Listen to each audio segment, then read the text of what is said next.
Wabarakatuh. Innal hamdalillah, sesungguhnya segala pujian adalah milik Allah. Nahmaduhu wa nasta'inuhu, kita minta tolong, kita memuji hanya kepada Allah. Wa na'udzubillahi min syururi anfusina, dan kita juga berlindung kepada Allah dari buruknya jiwa kita. Wa min sayyiati a'malina, dan juga dari buruknya amalan-amalan kita.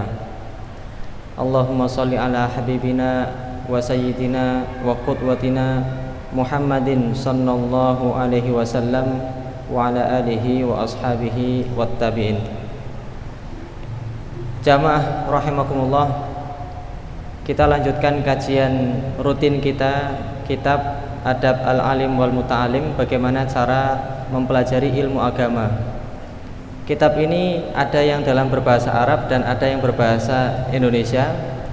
Bagi jamaah yang ingin melihat bukunya atau mencari kitabnya, ini contoh bukunya bisa dilihat. Ini adalah untuk terjemahannya, nanti bisa dipelajari di rumah ya. Ini bisa juga diberikan kepada anak-anak kita yang sedang mondok, agar mereka juga ikut memperhatikan adab-adab dalam belajar mereka di pondok. Kajian kita ini membahas tentang cara belajar di pondok pesantren maupun di halakoh-halakoh umum masyarakat di masjid. Jazakumullah, terakhir kemarin kita sampai pada materi sabar dan santun dalam mempelajari ilmu agama ya. Dan juga sekarang insya Allah akan sedikit kami jelaskan bahwasanya bagi seorang yang mempelajari ilmu agama, atau kita sebut saja dengan thalibul ilmi, itu hendaknya memiliki himmatul aliyah, cita-cita yang kuat. Dia itu harus punya keinginan mempelajari ilmu agama lebih dalam.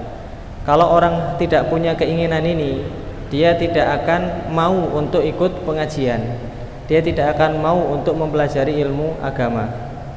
Jadi prioritas dalam kehidupannya ternyata masih dibayang-bayangi dengan keduniaan. Namun ketika seseorang sudah berubah, tujuan utamanya adalah akhirat, dia akan memiliki keinginan yang kuat untuk mempelajari ilmu agama.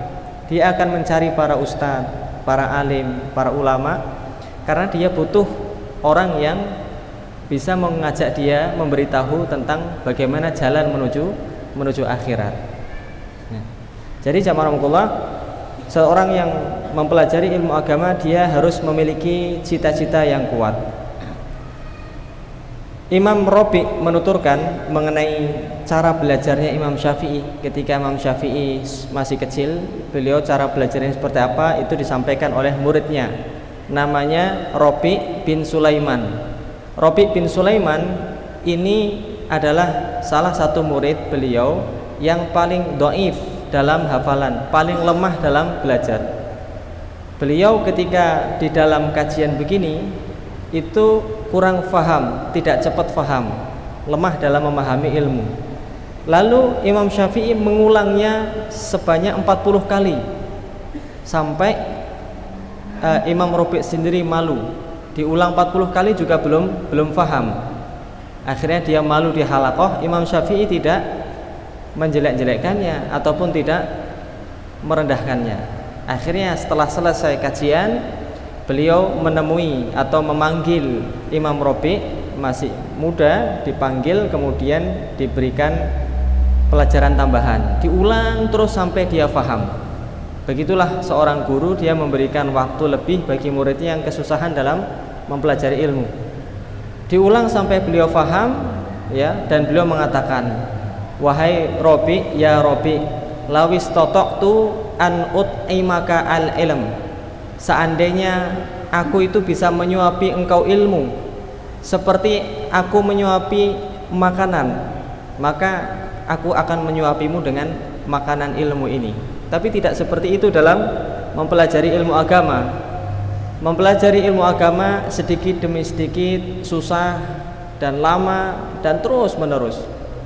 Maka Hasilnya apa jamaah rahimakumullah? Seorang murid Imam Rafi'i yang dia sabar dalam belajar dan juga guru yang sabar dalam belajar, akhirnya Imam Rafi'i sendiri menjadi salah satu murid yang paling kredibel di ulama madhab Syafi'i, dan beliau salah satu perawi hadis yang kuat, ya, bisa dipercaya.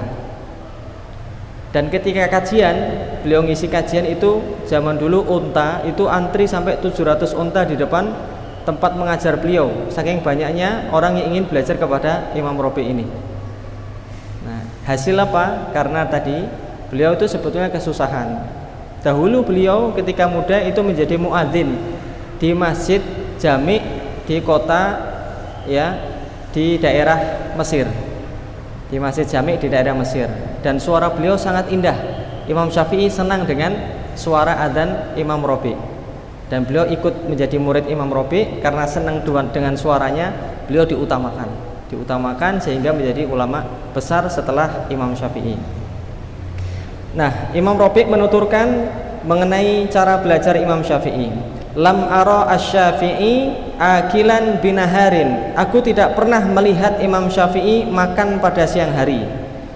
Maksudnya bukan berarti Imam Syafi'i nggak makan sama sekali, tapi kadang-kadang ada orang itu makan itu bisa 1 jam, atau sehari-hari dia kunjungannya adalah makan, jadi kuliner, ya, dari sini makan, kemudian pindah lagi makan, pindah lagi makan. Jadi kehidupannya untuk mengelola dan menyebutkan makanan, urusannya kaitan makanan. Maka Imam Syafi'i tidak makan pada siang hari dan tidak tidur pada malam hari. Tentu saja beliau tidur pada malam hari, cuman sangat sedikit sebagaimana tidurnya Nabi. Bagaimana tidurnya Nabi? Beliau tidur pada setengah malam, bangun di sepertiganya, dan tidur lagi di sepertiga akhir.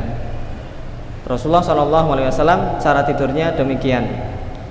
Kenapa beliau sampai segitunya? Karena perhatiannya di dalam at-tasnif, menulis, ya. Beliau mengkaji, menelaah, terus menulis. Kemudian wala yuhammilu nafsahu ma la tutiq.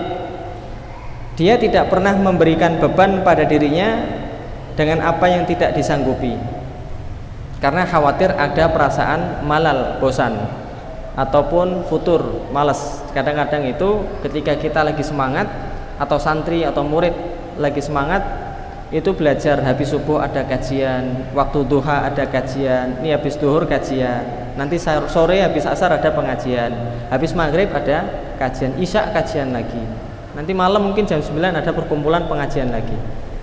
Nah, maka seseorang itu beda-beda, ya. Kata beliau melanjutkan, wa hadza yakhtalifu bi ikhtilafin nas. Ini berbeda-beda dengan setiap orang, ya. Jadi kalau kita belum mampu untuk hal itu, ya jangan dipaksakan. Khawatirnya besok karena udah full, besok nggak ngaji lagi, gitu.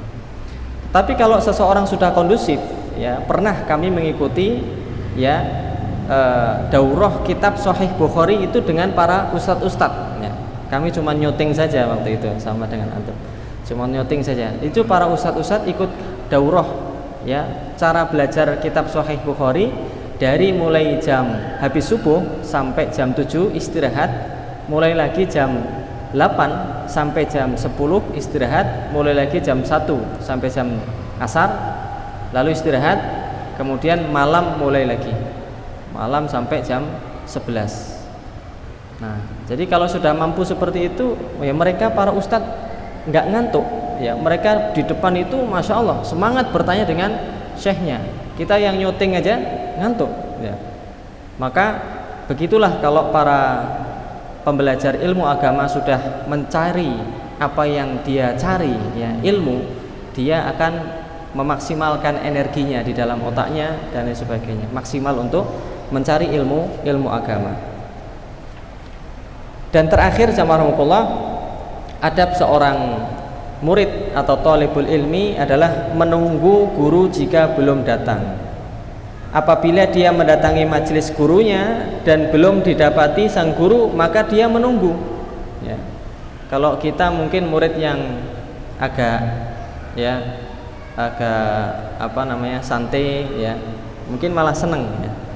Gurunya telat, alhamdulillah. Malah komentar, "Oh, guru kok telatan." Nah, kadang-kadang sebagai murid yang ya kurang bisa menjaga lisan, kadang menggibah gurunya, waliyadzubillah. Nah, maka sebagai seorang thalibul ilmi, dia menunggu gurunya sampai dia datang. Lalu Al-Khatib menuturkan, wa idza wajadahu naiman, kalau engkau dapati gurunya sedang tidur ya, maka tidak meminta izin untuk menemuinya, jangan dibangunkan. Wahai Syekh, kum, bangun, saatnya ngisi pengajian ya. Jadi dibiarkan syekhnya atau ulamanya untuk beristirahat, karena mungkin dia butuh waktu untuk istirahat. Akan tetapi dia bersabar sampai bangun atau bangkit lagi ya. Wal ikhtiyar, pilihannya adalah as-sabru kama kana Ibnu Abbas wassalafu ya'lamun yaf'alun. Pilihannya adalah bersabar seperti yang dilakukan oleh Ibnu Abbas dan para salafus soleh. Jadi tidak mengejar-ngejar gurunya ya, tidak mencari-cari kemudian ayo saya diajari, saya kosong gitu. Nah, jadi adalah menunggu ya ke lapangan gurunya, barangkali dia butuh waktu untuk istirahat, biarkanlah beliau beristirahat. Jamaah rahmatullah, ini beberapa adab dalam mencari ilmu. Ketika kita memiliki seorang guru ya, maka kita hendaknya menunggu guru itu sampai datang, dan ketika beliau memang butuh istirahat atau sedang tidur, jangan kita membangunkan beliau ya, kecuali memang ada pesan tolong nanti bangunkan saya jam sekian, itu baru kita bangunkan. Kalau tidak ada, biarkan beliau beristirahat. Dan tadi hendaknya seseorang memiliki cita-cita yang tinggi atau himmah aliyah ya, yaitu ya memiliki keinginan yang kuat untuk mempelajari ilmu agama. Caranya bagaimana kita memiliki keinginan yang kuat untuk cari ilmu agama? Ya, ingat saja setelah mati kita itu ketemu dengan siapa? Kita udah tahu belum? Nah, kalau belum tahu ya cari tahu tentang ilmu agama ini. Insyaallah kita akan mengetahuinya ya. Baik jamaah rahmatullah, wallahu taala alam, subhanakallahumma wa bihamdika asyhadu an la ilaha illa anta astaghfiruka wa atubu ilaik. Assalamualaikum warahmatullahi wabarakatuh.